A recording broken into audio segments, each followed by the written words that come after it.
ఎందుకు కనిపించడం తెలుసా మీకందరికీ? కల్తీ విత్తనాలు అమ్మి రైతులను మోసం చేసిన ఎంపీ మన బ్రహ్మానందరెడ్డి. కాబట్టి వీళ్ళందరినీ తరిమి కొట్టే సమయం వచ్చింది. చంద్రబాబు నాయుడు గారిని గెలిపించుకుందాం, తెలుగుదేశం పార్టీని గెలిపించుకుందాం. జై తెలుగుదేశం, జై చంద్రబాబు నాయుడు గారు.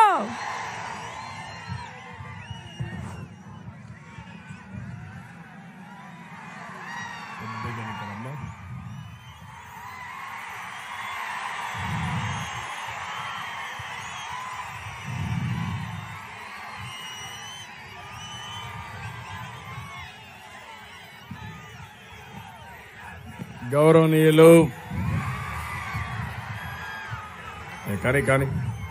గౌరవనీయులు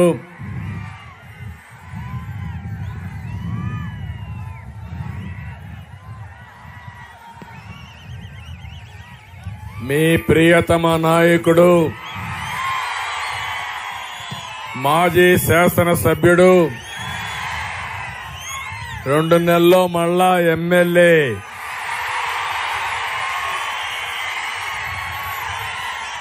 జనార్దన్ రెడ్డి గారు ఒక రాజకీయ కుటుంబం, నంద్యాల పార్లమెంటుకు తగిన అభ్యర్థి, మీ ఆడబిడ్డ, మనందరి ఆడపడుచు శబరి గారు. వేదిక పైనున్న నాయకులందరికీ ఈరోజు ఉత్సాహం చూస్తున్నా. 42 సంవత్సరాల నుంచి తెలుగుదేశం పార్టీ జెండాను పట్టుకుని భుజం అరిగిపోయే వరకు మోస్తూనే ఉన్నారు.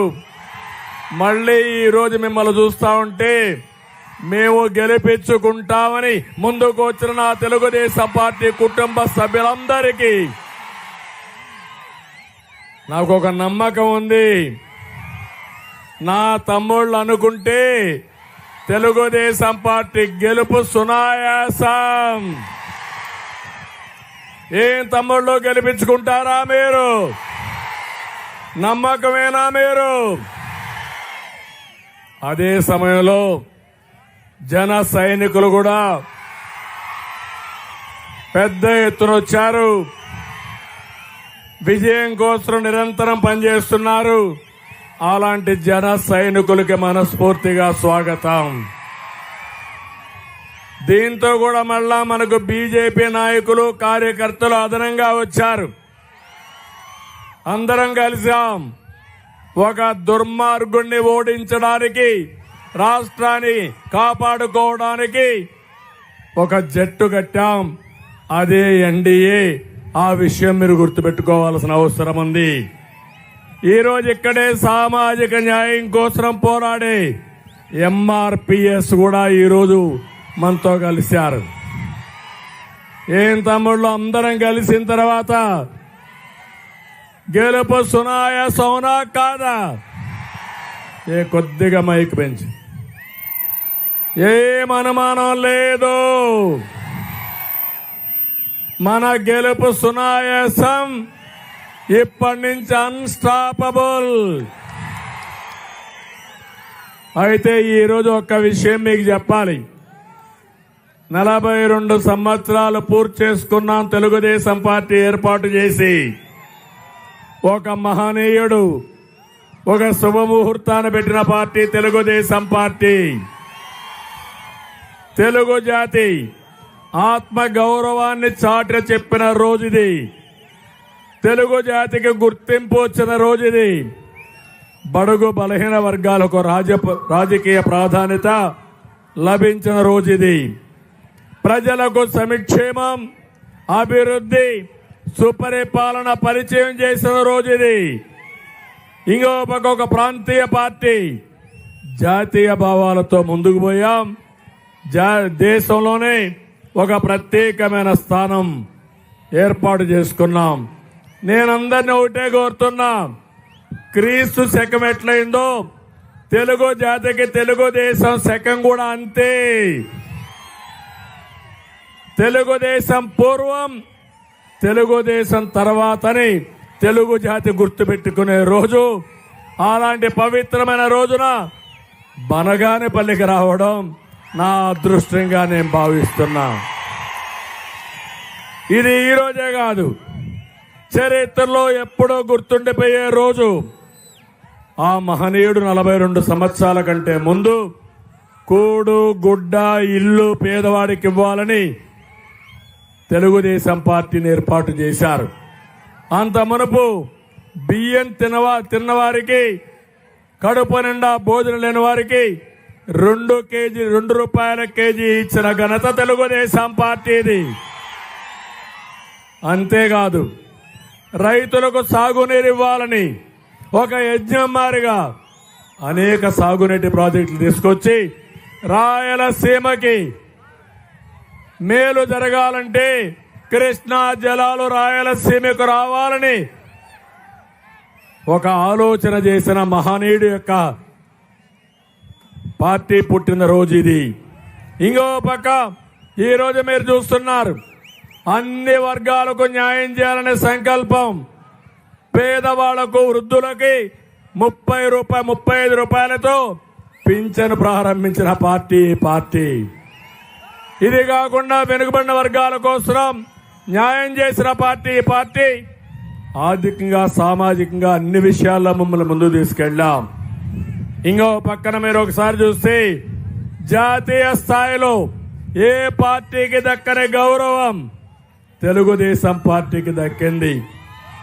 నేషనల్ ఫ్రంట్ ఏర్పాటు చేశాడు, యునైటెడ్ ఫ్రంట్ ఏర్పాటు చేశాం, ఎన్డీఏలో భాగస్వాములయ్యాం. మన ఆలోచన ఒకటి, సంపద సృష్టించాలి, ఆ సంపద పేదవాళ్లకు పంచాలి, నిరంతరం పేదరికాన్ని నిర్మూలించడానికి ఈ పార్టీ పనిచేస్తున్నామని చెప్పి కూడా నేను మీకు తెలియజేస్తున్నాను. ఓసారి నాకు ఆనందం, ఒకసారి మీరు చూడండి, ఈ రోడ్లన్నీ బాగైనాయంటే నేషనల్ హైవేస్ అన్ని, దాంట్లో ప్రముఖ పాత్ర తెలుగుదేశం పార్టీదే. ఈ రోజు మీరందరూ టెక్నాలజీ వాడుతున్నారంటే, సెల్ ఫోన్లు వాడుతున్నారంటే అది కూడా తెలుగుదేశం పార్టీ చూపించిన చొరవే. ఈ రోజు పవర్ సెక్టర్ లో రిఫార్మ్స్ వచ్చాయంటే అది తీసుకొచ్చింది కూడా తెలుగుదేశం పార్టీనే. కడాన అవుకులో ఎక్కడైతే మీకు ఈరోజు కరెంట్ ఉత్పత్తి చేస్తున్నామో అవన్నీ మీరు చూస్తే అవన్నీ కూడా రావడానికి ఓర్వకల్లో కూడా 1000 మెగావాట్ల సోలార్ ఎనర్జీ వచ్చిందంటే అది తెలుగుదేశం పార్టీ దూరదృష్టి. ఇలాంటి అనేకమైన వినూత్నమైన కార్యక్రమాలతో ముందుకు పోయాం, సంపద సృష్టించాం. ఈ రోజు ఒకటి హామీ ఇస్తున్నా, ఆ రోజు 2020 విజన్ తయారు చేశాం.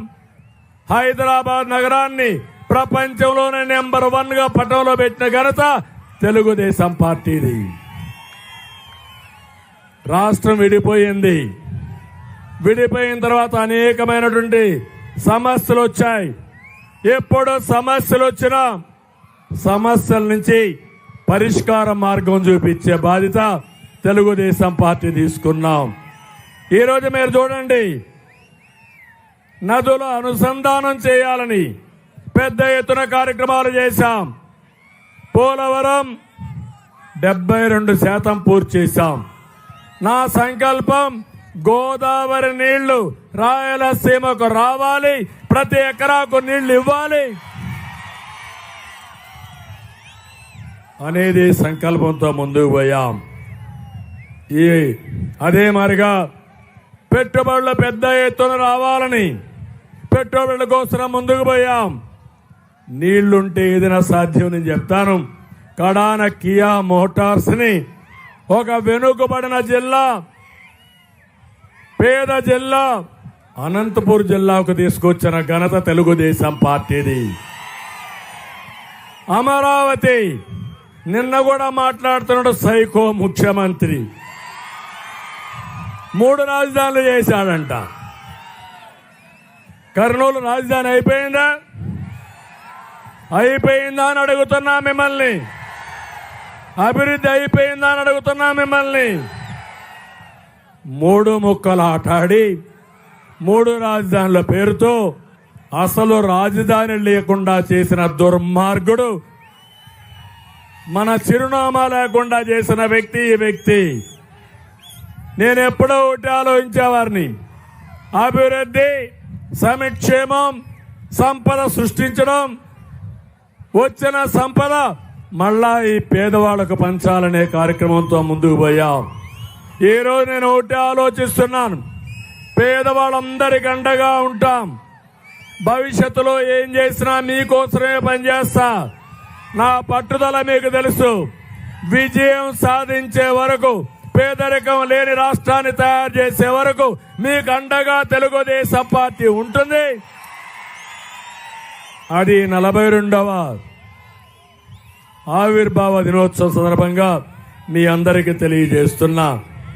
నా కోరిక తెలుగు కమ్యూనిటీ ప్రపంచంలోనే గుర్తింపు రావాలి, తీసుకొస్తాం, అది జరుగుతుంది. నేను ఇప్పుడు మిమ్మల్ని అందరినీ ఒకే ఒక విషయం అడుగుతున్నా. ఈరోజు నేను వచ్చాను ఇక్కడికి, బనగానపల్లికి వచ్చాను. ఏం తమ్ముళ్ళు బాగున్నారా? 5 ఏళ్ల పాలనలో ఎవరైనా బాగున్నారా అని మిమ్మల్ని అడుగుతున్నా. నిన్న అంటున్నాడు తెలుగుదేశం ఏం చేసిందని. 2014-19 నువ్వు మాట్లాడుతున్నావు, నేను సమాధానం ఇస్తా. నేను అడుగుతున్నా నిన్ని, ఈ వర్గం ఆ వర్గం ఏ వర్గం అని కాకుండా అందరూ నష్టపోయారా లేదా అని మిమ్మల్ని అడుగుతున్నా. అందరూ నష్టపోయి ఉంటే చెప్పండి, గట్టిగా చప్పట్లు కొట్టి నష్టపోయామని.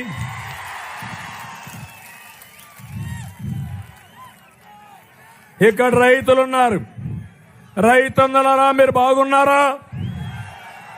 సబ్సిడీ వస్తున్నాయా? గిట్టుబాటు ధర లభిస్తా ఉందా? ఇరిగేషన్ ప్రాజెక్టులు పూర్తి చేశారా? మీ పొలాలకు నీళ్లు వస్తున్నాయా?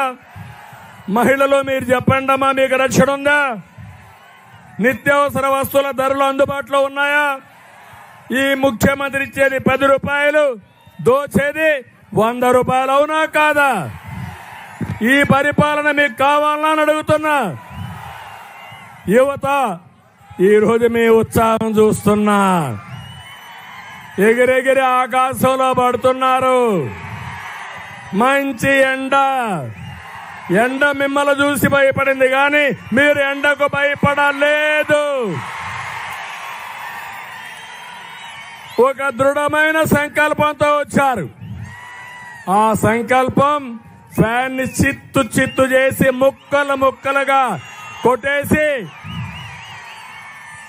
డస్ట్బిన్ లో పారేయాలని. అవునా కాదా? చెత్త కుండీలో ఆ ఫ్యాన్ పారేస్తే తప్ప మన ఎవ్వరికి భవిష్యత్తు లేదు. పెట్టుబడులు వచ్చాయా యువత? ఏమమ్మా, మీ అబ్బాయికి ఉద్యోగం వచ్చిందా? మీ అమ్మాయికి ఉద్యోగం వచ్చిందా? అందుకే నేను చూస్తున్నా, ఎక్కడ చూసినా యువ కిషోరాలు సింహ గర్జన చేయడానికి వచ్చారు. వీళ్లతో సమానంగా చిన్న పిల్లలు కూడా వస్తున్నారు. వాళ్ళందరూ నాకు చూపించి 2000 చూపించి, చంద్రన్న నువ్వే మాకు ఆధారం, మా భవిష్యత్తు మీ చేతుల్లో పెడుతున్నామని ఆ తల్లి తండ్రి చెప్తా ఉంటే నా బాధ్యత పెరిగింది. మీ భవిష్యత్తు, మీ పిల్లల భవిష్యత్తు, భావితరాల భవిష్యత్తు కూడా నాంది పలకత. కార్మికులు, కూలీలు మీరు చెప్పండి, మీకు ఉపాధి దొరుకుతా ఉందా అని అడుగుతున్నా. భవన నిర్మాణ కార్మికులు మీరు చెప్పండి, మీకు పని దొరికిందా అని మిమ్మల్ని అడుగుతున్నా. బీసీలు, ఎస్సీలు, ఎస్టీలు, మైనారిటీలు అడుగుతున్నా. కార్పొరేషన్ నిధులు వచ్చాయా మీకు? 1 రూపాయి రుణం ఇచ్చారా మీకు? 1 రూపాయి సబ్సిడీ ఇచ్చారా మీకు? ఏ ఒక్కరికి సహాయం చేయలేదు. వీళ్ళందరూ అయిపోయారు. ప్రభుత్వ ఉద్యోగులు ఉన్నారు ఇక్కడ. ప్రభుత్వ ఉద్యోగులు అడుగుతున్నా, ఏమయ్యా ప్రభుత్వ ఉద్యోగులు పోలీసులు కూడా ఉన్నారు, మీకు జీతాలు నెలలా వస్తున్నాయా? కొన్నిసార్లు నేను అడిగితే మీ అకౌంట్ కొడుతున్నారు. నేను అడుగుతున్నా, మీ ప్రావిడెంట్ ఫండ్ మీ డబ్బులది, అందులో డబ్బులు తీసుకునే పరిస్థితిలో మీరున్నారా అని మిమ్మల్ని అడుగుతున్నా. వాళ్ళు లేరు. అందుకే నేను వచ్చా, ప్రజాగళం పేరుతో వచ్చా, సింహ గర్జన చేయడానికి వచ్చా, శంకారావం పూరించడానికి వచ్చా, ప్రజల్ని చైతన్యవంతులు చేయడానికి వచ్చా, అన్ని వర్గాల్లో చైతన్యం తీసుకొచ్చి వైఎస్ఆర్ కాంగ్రెస్ పార్టీని చిత్తుగా ఓడించడానికి వచ్చా, ఓడించడమని చెప్పడానికి వచ్చాను. మీరు సిద్ధమా అని మిమ్మల్ని అడుగుతున్నా. నిన్న మొన్న వచ్చాడు, ముందు సిద్ధం బోర్డు పెట్టాడు, ఇప్పుడు మేము సిద్ధమని వచ్చాడు. మా తమ్ముడు అడుగుతున్నాడు, తాగు నీళ్ళు ఇవ్వలేని మీరు ఎన్నికలకు వచ్చారు. ఈరోజు సాగునీరు ఇవ్వలేని మీరు ఎన్నికలకు వచ్చారు. మీరు కర్నూలులో నిన్నే చూశారు, తాగేదానికి నీళ్లు లేక, స్నానానికి నీళ్లు లేక. మీరు ఒకసారి చూస్తే వారం రోజులు 10 రోజులకు ఒకసారి స్నానం చేస్తున్నారు. ముఖ్యమంత్రిని అడుగుతున్నా, ఈరోజు నువ్వు కడుక్కోవడానికి కూడా నీళ్లు లేవు ఈ రాయలసీమలో, అవునా కాదా? నీళ్లున్నాయా రాయలసీమలో? అందుకే మీరు ఒకసారి చూస్తే జగన్మోహన్ రెడ్డి మొన్నటి వరకు పరదాలు పెట్టుకొని తిరిగాడు. ఆకాశంలో తిరిగితే కిందన చెట్లు కొట్టేశారు. అదే సమయంలో అన్ని స్కూళ్లన్నీ మూయించి బలవంతంగా మనుషులు తీసుకుపోయారు, కూలీ మనుషుల్ని. నిన్న కూడా తీసుకుపోయారు. నిలిచారా మనుషులు అక్కడ? ఉన్నారా మనుషులు అక్కడ? ఎందుకు లేరు? సాయంత్రం పూట మీ మీటింగులు వెలవెల, మీ యాత్ర తుస్సు అయిపోయింది. మంచి మధ్యాహ్నం, మిట్ట మధ్యాహ్నం మా ప్రజానీకం, మా ఆడబిడ్డలు మేము పోరాటానికి సిద్ధం, మిమ్మల్ని ఓడించడానికి మేము సిద్ధమని నిర్ణయించుకొని ఎన్నికల యుద్ధానికి వచ్చారు, అవునా కాదా? అది జరగకపోతే ఈరోజు మీకు అందరికీ ఒకటే చెప్తున్నా, నేను కొన్ని విషయాలు మీకు చెప్పాలి. ప్రతి ఇంటిని, ప్రతి ఊరిని, ప్రతి ప్రాంతాన్ని నాశనం చేసిన చరిత్రహీనుడు ఎవరయ్యా? ఎవరు? ఎవరు? జగన్కు తెలిసిందే ఒకటే, రద్దులు, గుద్దులు, బొక్కుడు, నొక్కుడు, కూల్చివేతలు, దాడులు, కేసులు. అంతేనా? ఎన్నికల ముందే చెప్పావు, ఇంటింటికి వచ్చావు, తల మీద చేయి పెట్టావు, బుగ్గలు నిమిరావు, ముద్దులు పెట్టావు, ఒక్క ఛాన్స్ అన్నావు. తండ్రి